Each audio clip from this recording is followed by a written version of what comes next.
What's up, gays? A few days ago, a mythical figure in the internet lore re-emerged onto my timeline.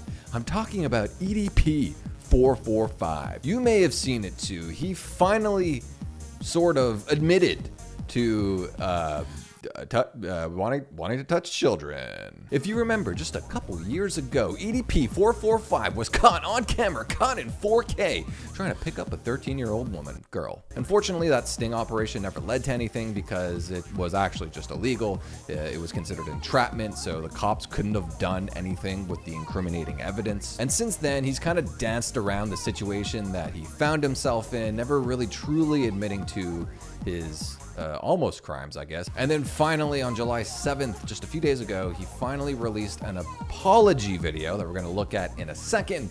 But if you needed a quick lore reminder on what happened up until this point, let me just break things down for you real quick. Also, you could subscribe to my channel and I will kiss you. That is inappropriate considering the content. So back in July of 2020, this is where all the allegations kind of started to bubble up against EDP. He was exposed by an account on Instagram who posted DMs he had sent them, this alleged 16-year-old girl, of which includes this video here, which is a voice message which he left that same 16-year-old girl, allegedly.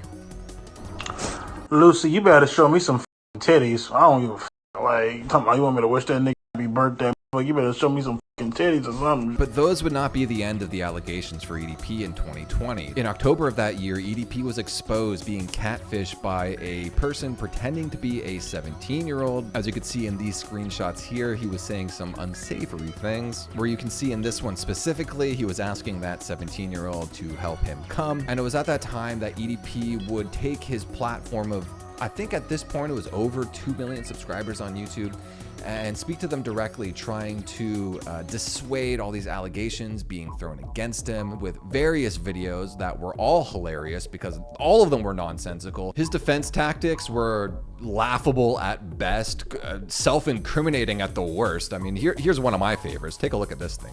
When you sit back and you have virtually a grown-ass woman, I don't give a how old they may be. When you sit back and you have a grown-ass woman who's fully functioning, who can sit back, pick up a phone, text them, that can sit back, shower themselves, put on these skimpy ass outfits and shit, seek attention and shit.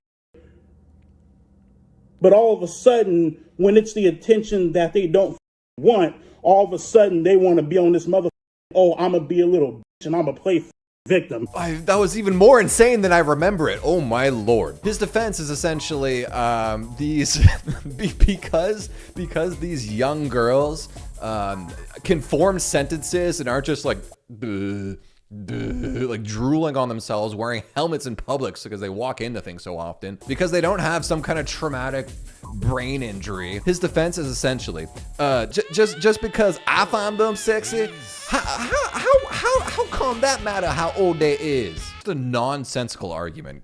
Let's continue. In April 2021 came the big moment you're probably aware of, the cupcake incident. He would be catfished once again into this time thinking he was chatting with a 13-year-old girl. You could see in these screenshots here, he's talking about masturbating, sending a picture of a fleshlight, sending a meme-worthy selfie. But this time, it wasn't just screenshots. We also had an actual confrontation to go along with it. You see, this imaginary 13-year-old that EDP445 thought he was speaking to online actually turned out to be a YouTuber, or at least a YouTube channel called Predator Poachers. The content was Chris Hansen style, but unfortunately, these were YouTubers that had no kind of real knowledge of the law. So entrapment, that is an illegal thing. You can't trick people into committing crimes. That is against the law. So any real evidence they had against anyone they were, trying to bust would ultimately just be thrown out by the police because they couldn't do anything with the actual evidence. It was tainted. But the video did go live on their channel. It has since been taken down, I'm sure due to legal issues between him and EDP445, or the channel and EDP. But it has been archived, obviously, because it is the internet. So why don't we take a look at that right quick? So before we get into any of the messages right here, I have 84 messages. Okay. So we have you talking to Sophie, correct? Yes or no? Right. Okay. Sophie is how old? Before And again, I have it right here. I know the answer, but I just need you to tell me the answer. How old is she? 13. 13. Okay. Again, so what brings you out here today? Well, I was coming out here to... Glasses off. Okay. Go ahead. Well, I was actually coming out here to pick up a cupcake and then go back home. This moment right here went down in internet infamy. I was just going to get a cupcake. Damn, like not being, that's such, literally the worst possible thing you could have said. It made no sense. It doesn't acknowledge the situation. It doesn't address the allegations against him. He is 600 pounds, so I mean, it is actually a possibility. So what were you gonna do when you came here to this little girl's apartment and she's home alone? What were you gonna do? Honestly, this is real shit. You guys can't believe this if you guys want to or not.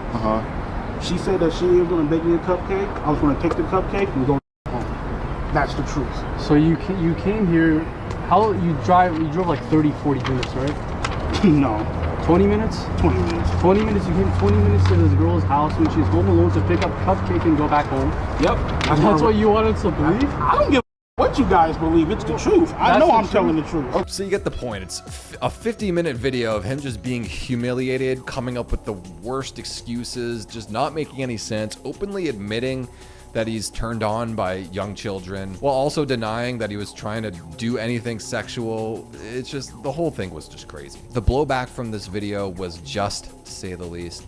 All of his channels on YouTube got banned, his income nosedived overnight, and he was left trying to go back to just menial jobs in the real world. The internet sleuths would not let this go. They'd find his employers and his landlords and let them know his past history, getting him kicked out of many apartments and not being able to hold a job. After he had his career bleached off the internet, EDP would start up his own website, which is, I mean, well, let's just take a look at it, why don't we? It's essentially just like a hosting ground for all of his YouTube videos as well. I guess he live streams on here as well. We have a live stream section over here, as well as he has a store where he's essentially sold off a lot of his career memorabilia, including his YouTube play buttons and like outfits he wore in many videos, etc. In March of this year, 2023, EDP would release a very strange video, kind of finally talking about the situation.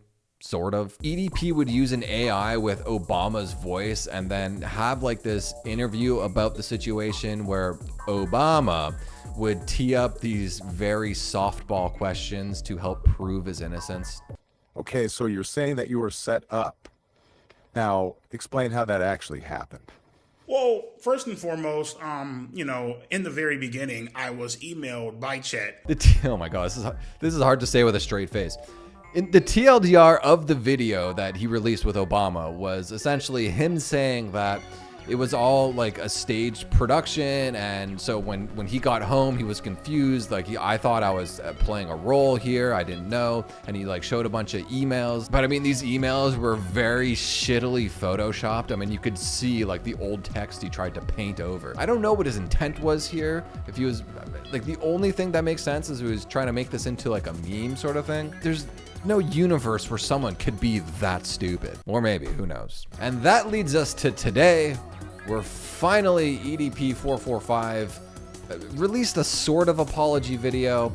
In the video, he does admit that he admits to what he did was wrong and gross, and then that he's trying to get help, but without ever actually mentioning the situation at all. Like, he dances around it. So why don't we take a look at this thing together, folks? I want to take full responsibility for my actions that happened on April 21st, 2021. Entire YouTube that went down, the entire YouTube incident. I'm not even going to get into it. You guys already know what the happened. I'm taking full responsibility, full accountability. My loving, caring, supporting friends and family, because they are the ones that hurt the most. They are the ones that suffered the most. Them getting harassed, them getting bullied, them getting f***ed with by people Messing with his family and friends. I think that's obviously really messed up and probably did happen. I think As much as you could dislike someone, people attached to that person, whether by blood or even by friendship, whatever, it's like you can't judge them based off the actions of another person. I think that's unfair. Harassing them, that doesn't solve anything. That doesn't make the situation any better. That is just about you. That's about making you feel like you're doing something to make a change in the world. It's a really self-serving thing. I don't want to come on here, cry, boo-hoo, beg for people's forgiveness. You know what I mean? The only thing that I'm trying to go for in the distant future is redemption, is to restore honor and to restore a positive outlook on my name. Like I mentioned before, man, I'm seeking the proper help that I need to seek out, doing whatever I can to make sure that this does not happen again. I think what he said in most cases would be correct, but the crime he almost committed was like so egregious. Like just saying, I'm taking the necessary steps to get better without detailing what those steps are. That's a hollow statement that ultimately doesn't really mean anything. He never once really addresses his relationship with the situation at all, really, over the past couple years. Like, he does admit that it took him, 2 years to finally kind of come to terms with what was going on. But I mean, like, he was treating this whole thing like a joke for the last 2 years. When someone just says, I'm trying to pave this path to redemption, I think for the most part, people aren't going to take you at your word. It's going to take a little more than that. You guys have to understand. I know people are like, why did it take you so long to make this apology video? What took you so long? It's what, 2.5, 3 years. For the longest of time, I've been talking to different lawyers, trying to get an understanding of what to say and what not to say. Except for the AI Obama video you put out, I don't know, 3-4 months before this one. What are you talking about? You said that actions speak louder than words, and your actions have proved you're not taking the situation seriously. You come up with this plea to your fan base to allow them to open this path of redemption for you, but you've done nothing to show that you're actually walking down this path. I can understand that legally he can't say all too much, but I mean, this is a video he could have put out 2 years ago. He hasn't really said anything in this one. I don't really see what the difference is, to be honest with you. There's rumors out there saying that, I don't have any remorse for what I did. I am completely remorseful. Also, are you remorseful that you did it, or are you remorseful that you got caught? Because those are two very different things. If you can't even say what you're remorseful for, then how remorseful are you really? He did something wildly wrong, did nothing about it for years, kind of even poking fun at it in some circumstances, and then gives this kind of like shell of what an apology should be. EDP, if you're truly on a path to redemption, then I think the only way you could truly redeem yourself in the eyes of the people is to have sex with Lana the Plug live on Fish Tank Season 2.